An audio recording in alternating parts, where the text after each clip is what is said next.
So today we're going to talk about what's better, gas or diesel in your pickup truck that you're pulling your RV with.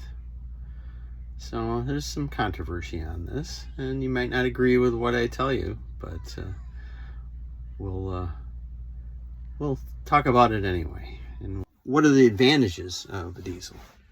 Well, when we discussed this in our fleet department, we had a lot of people out in the field that wanted the diesels because they wanted to be able to push their foot down and have things happen, right? And they were pushing to get all diesel trucks, which they already had basically. But we were looking at costs. We were looking at, all the numbers, and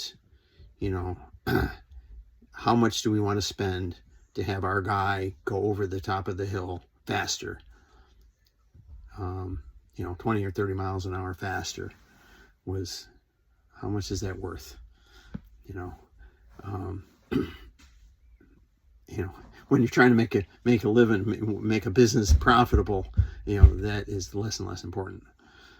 If it took him an extra day to go over the top of the hill, that would be different. But we're only talking a few minutes to get over the top of this major hill. We were actually doing away with the diesel trucks and buying more gas unless the application warranted it.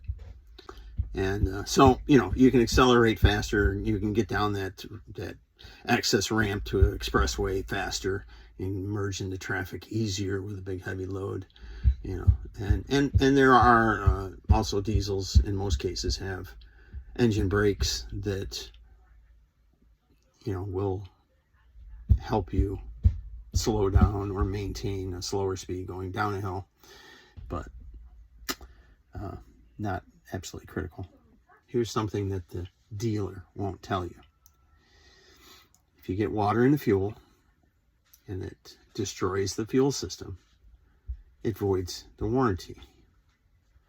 So I have paid for dozens and dozens of fuel systems. And 3-4 years ago, it was over $9,000. They replaced everything. The tank, the fuel lines, the injectors, the fuel pumps, right through everything.